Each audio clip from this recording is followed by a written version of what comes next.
Hi guys, ಈಗ ಮಧ್ಯಾಹ್ನದ ಹೊತ್ತಾಗಿದೆ. ಭಾಳ ದಿನ ಆಯ್ತು ವೀಡಿಯೋಗಳು ಮಾಡಿಲ್ಲ. ಏನಂದರೆ ನಮ್ಮ ಚಿಕ್ಕಪ್ಪ ಅವರು ಸ್ವಲ್ಪ ಡೆತ್ ಆಗಿತ್ತು ಆ್ಯಕ್ಸಿಡೆಂಟಾಗಿ. ಆ ಕಾರಣದಿಂದ ನನಗೆ ಸ್ವಲ್ಪ ವೀಡಿಯೋ ಮಾಡೋದಾಗಿಲ್ಲ. ನಾನಿಂದು ಇಲ್ಲಿ ನಮ್ಮ ಹೊಲದಲ್ಲಿ ಹತ್ತಿ ಬಿಡ್ಸೋಕೆ ಬಂದಿದ್ರೆ ಎಲ್ಲರ ಹತ್ರ ನಾನು ಟ್ರ್ಯಾಕ್ಟರ್ ಹೊಡ್ಕೊಂಡು ಬಂದಿದ್ದೀನಿ. ಹತ್ತಿ ಅವಲ್ಲಿ ಒಂದು ಲೋಡ್ ಆಗಿದೆ, ಹೋಗೋಣ ಅಂದರೆ ನಮ್ಮ ಚಿಕ್ಕಪ್ಪ ಊಟ ಮಾಡ್ತಾಯಿದ್ದಾನೆ. ಅವರೆಲ್ಲರೂ ಹತ್ತಿ ಬಿಡಿಸ್ತಾ ಇದ್ದಾರೆ. ಅಲ್ಲಿ ನಾನು ರೀಲ್ಸ್ ಸ್ಕ್ರೋಲ್ ಮಾಡೋಕ್ಕೆ ಅಂತಿದ್ನಿ. ಸಡನ್ನಾಗಿ ನೆನಪೈತು ನಾನೊಂದು ಯೂಟ್ಯೂಬ್ ಚಾನಲ್ ಕೂಡ ಐತೆ ಅಂತ ಅಂದ್ಕೊಂಡು ನಾನು ಕೂಡ ಯೂಟ್ಯೂಬು ಒಂದು ವೀಡಿಯೋ ಮಾಡೋ ಮುಂಚೆ ಇದ್ನಿ ತೆಗೆದ್ರೆ ಇದಾಯ್ತು. ಆ್ಯಕ್ಚುಲಿ ಒಂದು ಪ್ರಾಬ್ಲಮ್ ಏನಂತಂದರೆ, ನಮ್ಮದು ಬೊಮ್ಮಲಾಪುರ ಎಂಬ ಚಿಕ್ಕ ಗ್ರಾಮ. ಅದು ಈ ಗ್ರಾಮದಲ್ಲಿ 3 ಆ್ಯಕ್ಸಿಡೆಂಟ್ಗಳಾಗಿವೆ. ಆ ಆ್ಯಕ್ಸಿಡೆಂಟ್ಗಳು ಬಸ್ಸಿನ ಕೆಳಗೆ ಬಿದ್ದು ಸೋತಿದ್ದಾರೆ. ಇದು ಯಾರ್ದು ಏನಂತ ಹೇಳೋಂಗಿಲ್ಲ.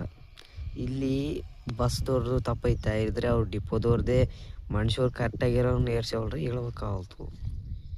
ಇವಾಗ ಈ ಮಾತು ನಾನು ಹೇಳೋದಲ್ಲ, ನಮ್ಮ ಸುರುಂಪ ಕಡೆ ತಾಲೂಕಿನ ಕಡೆ ಯಾರೇ ಇದ್ರಿ ನಿಮ್ಮ ಅಭಿಪ್ರಾಯನ ತಿಳಿಸಿ. ಸ್ವಲ್ಪ ಗೌರ್ಮೆಂಟ್ ಕಡೆ ಹೇಳಿ. ನಮ್ಮ ಚಿಕ್ಕಪ್ಪ ಅವ್ರದ್ದು ಪಾಪ ಯಾರು ಜೀವ ಹೋದ್ರೂ ಒಳ್ಳೆಯದಲ್ಲ. ನೋಡಿ ಆಲೋಚನೆ ಮಾಡಿ ಸ್ವಲ್ಪ. ನಮ್ಮ ಊರಲ್ಲಿ ಯಾರು ಏನು ಮಾತಾಡೋರು. ನಾವೇ ಆ್ಯಕ್ಚುಲಿ ಏನನ್ನು ಹೇಳ್ಬೋದಿತ್ತು, ಹೇಳೋದಾಗಲಿ. ಏನಂದರೆ ಆ್ಯಕ್ಸಿಡೆಂಟ್ ಆದಮೇಲೆ ಡಿಪೋದವ್ರು ಏನಂದರೆ ಡ್ರೈವರ್ ಕೂಡ ಇದ್ದಾನೆ. ನಮ್ಮ ಕಂಡಕ್ಟರ್ ಅವರು ತೋರ್ಸ್ಕೊಂಬಂದಿದ್ರು, ಹೋಗಿ ಜೀವ ಉಳಿಲ್ಲ. ಸೊ ನೀವು ಡಿಪೋದವರು ನಿಮ್ಮ ಒಪಿನಿಯನ್ ತಿಳಿಸಿ ಎಲ್ಲರೂ, ಪ್ಲೀಸ್ ಹೆಲ್ಪ್ ಗೈಸ್. ಮತ್ತೊಂದು ಮಾತು ನಾನು ಫ್ರ್ಯಾಂಕ್ಲಿಯಾಗಿ ಹೇಳೋಕ್ಕೆ ಇಷ್ಟಪಡ್ತೀನಿ. ನಮ್ಮೂರಲ್ಲಿ ಮಾತಾಡೋಕ್ಕಿಲ್ಲ ಅಂತಲ್ಲ, ಜಗಳ ಆಡೋರು ಇರ್ತಾರೆ, ಕೈ ಕೆರ ಕಿತ್ತೋಂಗೊಡೋರು ಇರ್ತಾರೆ, ಸೈಲೆಂಟಾಗಿದ್ದಾರೆ ಅಷ್ಟೇ. ಸೊ ಡಿಪೋದವರು ನೀವು ತಿಳ್ಕೊಂಡು ಸ್ವಲ್ಪ ಒಳ್ಳೆ ಡ್ರೈವರ್ಸ್ ಹೇಳ್ಕೊಡ್ಬೇಕಂತ ನಾವು ಕೇಳ್ಕೊಳ್ತೀವಿ.